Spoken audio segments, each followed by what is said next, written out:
विद्यार्थियों, आज हम जिस विषय की चर्चा करेंगे वो है भाषा शिक्षण में सहायक साधन सामग्री के रूप में पाठ्य पुस्तकों की भूमिका और श्रेष्ठ पाठ्य पुस्तकों की विशेषताएं तथा महत्व। यह विषय हिंदी शिक्षण पाठ्यक्रम की चतुर्थ इकाई का एक उपविषय है। विद्यार्थियों को इस बात का ज्ञान होना चाहिए कि भाषा का ज्ञान अपरिहार्य है। किसी भी रूप में भाषा ज्ञान में अगर कमी रहती है तो हम एक अच्छे शिक्षक की भूमिका नहीं निभा सकते। मेरा तो व्यक्तिगत तौर पर यह मानना है कि जिस व्यक्ति को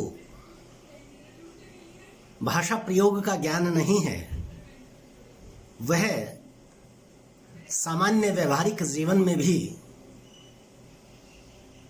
कदाचित एक अच्छे समझदार सभ्य व्यक्ति की भूमिका नहीं निभा सकता,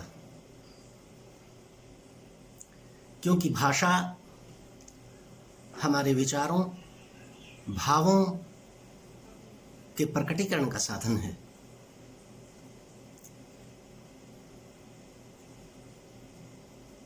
भाषा चाहे शाब्दिक है, मौखिक है, लिखित है या कायिक है या सांकेतिक है, ये विश्लेषण इस प्रकार का भेद उपभेद हम अपनी मानसिक विकास और उपलब्ध तर्कों के आधार पर कर लेते हैं। लेकिन भाषा की प्रकृति, भाषा का मूल व्यवहार एक ही है, विचारों का या भावों का प्रकटीकरण। उस साधन के रूप में भाषा प्रयोग में लाई जाती है।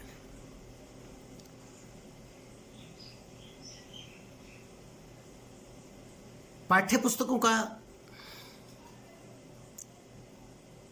भाषा के ज्ञान में वृद्धि में महत्वपूर्ण योगदान होता है। एक विद्यार्थी के रूप में जब हम एक पाठ्यपुस्तक पढ़ते हैं तो उस पाठ्यपुस्तक के आधार पर विद्यार्थी की भाषा, समझ, शब्द प्रयोग, इन सब का विकास उस पाठ्यपुस्तक के अध्ययन से विद्यार्थी पर पड़ता है। प्राथमिक स्तर से ही, प्रारंभिक शिक्षा से ही, पहली कक्षा से ही हम विद्यार्थी को, बालक को पाठ्य पुस्तक द्वारा पढ़ाना शुरू करते हैं। चाहे उस पुस्तक में वर्णमाला हो,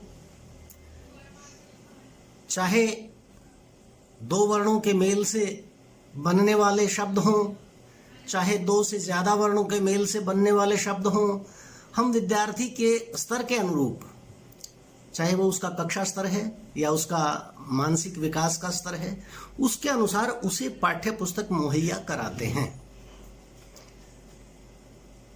अब वो उन पाठ्य पुस्तकों के आधार पर अपने ज्ञान का विस्तार करता है, उसके ज्ञान की वृद्धि होती है। अब प्रश्न ये है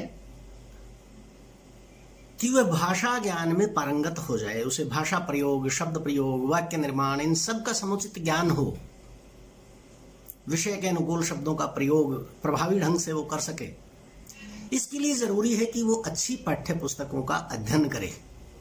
इसलिए पाठ्य पुस्तकें और पूरक पुस्तकें भी भाषा शिक्षण में, भाषा ज्ञान प्रदान करने में, भाषा ज्ञान प्राप्त करने में अपनी महत्वपूर्ण भूमिका निभाती है। आइए आज हम चर्चा करते हैं कि वो कौन सी प्रमुख विशेषताएं हैं जिनका किसी भी पाठ्य पुस्तक में होना अनिवार्य है। पाठ्य पुस्तक में जो भी हम सामग्री पढ़ते हैं उसका हमारे मानस पर, चित्त बुद्धि पर, मन पर कोई न कोई असर, प्रभाव अवश्य पड़ता है। वह प्रभाव दीर्घकालिक भी हो सकता है, अंशकालिक भी हो सकता है।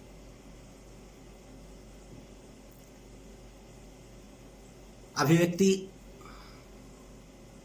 जितनी सशक्त होगी उसके प्रभाव पाठक पर, श्रोता पर उतने ही अधिक पड़ते हैं। और अभिव्यक्ति की सशक्तता के पीछे अनुभूति की गहराई होती है। इसलिए आवश्यक है कि पाठ्य पुस्तक के जो लेखक हैं उनकी अनुभूति की गहराई होनी चाहिए। ऐसे अनुभवी लेखकों द्वारा पाठ्य पुस्तक का निर्माण किया जाना चाहिए जो मन, बुद्धि, आयु, अवस्था आदि के आधार पर मनोवैज्ञानिक शैली में पुस्तक का निर्माण करें। अभिप्राय यह है कि जिस पाठ्य पुस्तक का निर्माण किया जा रहा है उसको पढ़ने वाला बालक किस आयु वर्ग का है, किस कक्षा वर्ग का है, उसको ध्यान में रखकर उस पुस्तक में प्रयुक्त विषय वस्तु में मनोवैज्ञानिकता का समावेश जरूरी होना है। वो मनोवैज्ञानिक शैली उस पुस्तक में अपनाई जानी चाहिए। पाठ्य पुस्तक में जिस विषय वस्तु का समाहार करना है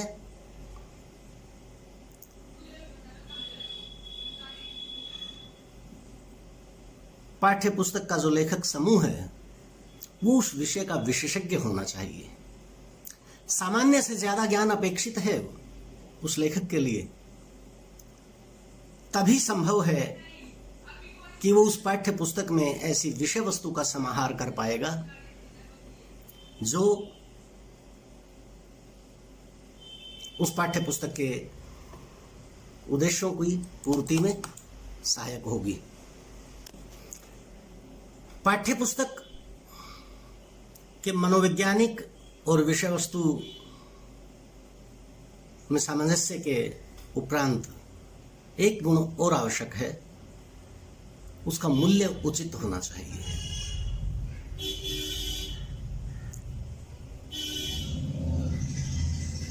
विषय सूची और अंत में अनुक्रमणिका,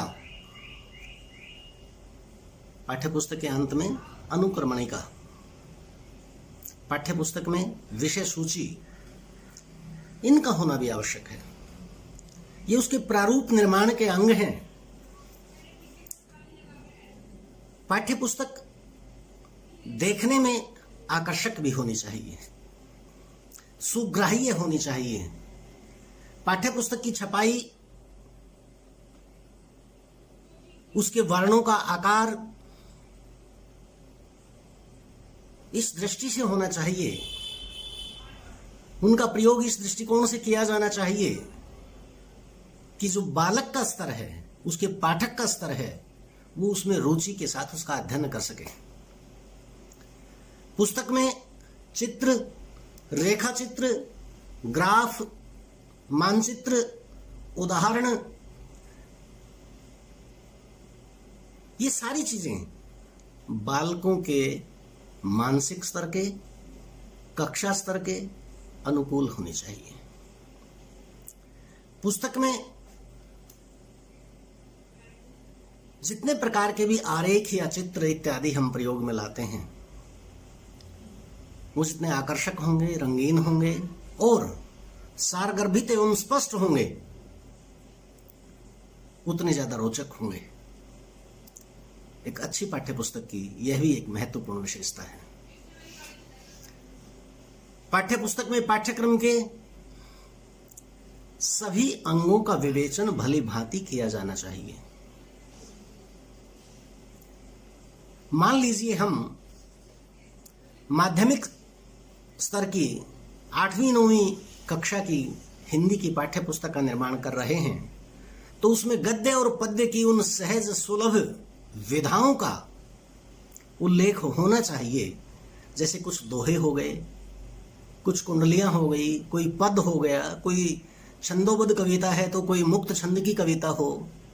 इसी प्रकार युग और काल के हिसाब से हिंदी साहित्य का जो इतिहास है वहां से कुछ चुनिंदा, रोचक, प्रसिद्ध, समाज की आत्मा को सीधे सीधे छू लेने वाले काव्य पंक्तियों का, कवियों का उसमें समाहार हो, कवियों का परिचय हो। पूरक पुस्तक के रूप में गद्य की कुछ विधाओं की बानगी वहां पर ले ली जानी चाहिए। पुस्तकों का निर्माण इस प्रकार से किया जाना चाहिए।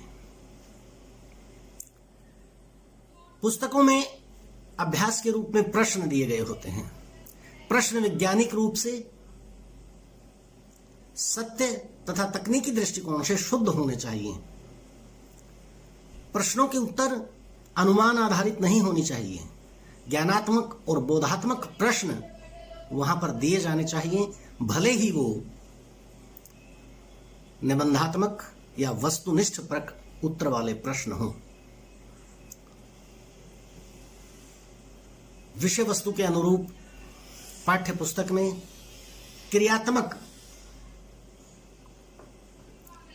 कार्यों के लिए कुछ ऐसी गतिविधियां, कुछ ऐसे प्रयोग गृह कार्य के रूप में, असाइनमेंट के रूप में कुछ ऐसे उसमें सुझाए जाने चाहिए जिससे कि संबंधित विषय को पढ़कर के बच्चा या विद्यार्थी कह लीजिए उस विषय में अपनी रुचि का और ज्यादा परिमार्जन कर सके। पुस्तक का आकार, पुस्तक का शिल्प आदि भी एक अच्छी पुस्तक की विशेषताओं में अपनी भूमिका निभाता है।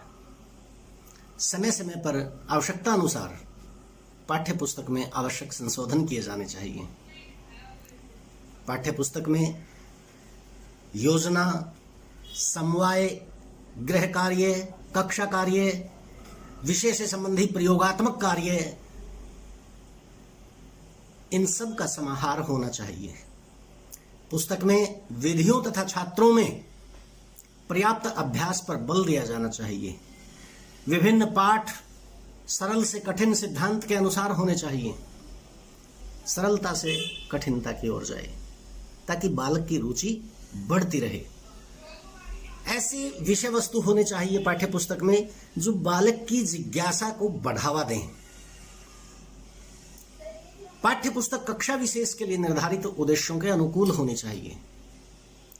पाठ्य पुस्तक में सामग्री का आयोजन मनोवैज्ञानिक व तार्किक कर्म में होना चाहिए। विषय संबंधी विभिन्न क्रियाओं के संकेत पाठ्य पुस्तक में दिए जाने चाहिए। पाठ्य पुस्तकें स्वाध्याय में सहायक होती हैं, इसलिए शिक्षण की अच्छी पाठ्य पुस्तक का महत्व है, उसकी आवश्यकता है। तो एक अच्छी पाठ्य पुस्तक, एक बढ़िया गुणवत्ता की पाठ्य पुस्तक के महत्व व आवश्यकता पर चर्चा करते हुए मैं आपको ये बताना चाहूंगा कि पाठ्यपुस्तक केवल विद्यार्थियों के लिए ही नहीं, अध्यापकों के लिए भी आवश्यक है, महत्वपूर्ण है। क्योंकि पाठ्यपुस्तकें शिक्षकों के मार्गदर्शन हेतु सहायक होती हैं। शिक्षण प्रयासों को सफल बनाने में बहुत अच्छी भूमिका होती है पाठ्यपुस्तक की। पुस्तकों की सहायता से छात्र अपने द्वारा अर्जित ज्ञान की जांच स्वयं अभ्यास द्वारा तो करते ही हैं। अध्यापक भी पाठ्य पुस्तकों में दी गई अभ्यास माला के आधार पर स्वयं द्वारा पढ़ाए गए विषय वस्तु की जांच करने के लिए विद्यार्थी का आकलन परीक्षण करते हैं पाठ्य पुस्तक की प्रश्नमाला अभ्यास माला के द्वारा। तो जितनी महत्वपूर्ण भूमिका विद्यार्थियों के लिए एक पाठ्य पुस्तक निभाती है, उतनी ही महत्वपूर्ण भूमिका अध्यापक के लिए भी निभाती है। अध्यापक को अपनी शिक्षण प्रभावशीलता के लिए, प्रभावशाली शिक्षण के लिए एक अच्छी पाठ्य पुस्तक की जरूरत होती है। पाठ्य पुस्तक विद्यार्थियों के मस्तिष्क में तर्क संगत ढंग से विचार उत्पन्न करती है। चिंतनशील विद्यार्थी के विचारों को और ज्यादा प्रखर बनाने में सहायक होती है। पाठ्य पुस्तकें विद्यार्थियों में नियमित अध्ययन की आदत का विकास करती हैं, स्वाध्याय का विकास करती हैं। छात्र उदाहरण तथा अभ्यास प्रश्नों के संग्रह हेतु पाठ्य पुस्तक की सहायता प्राप्त करता है। इस प्रकार यह सुनिश्चित होता है कि अच्छी पाठ्य पुस्तक के गुण क्या हैं, उसकी विशेषताएं क्या हैं, और वो भाषा शिक्षण में सहायक साधन सामग्री की महत्वपूर्ण भूमिका निभाती है। धन्यवाद।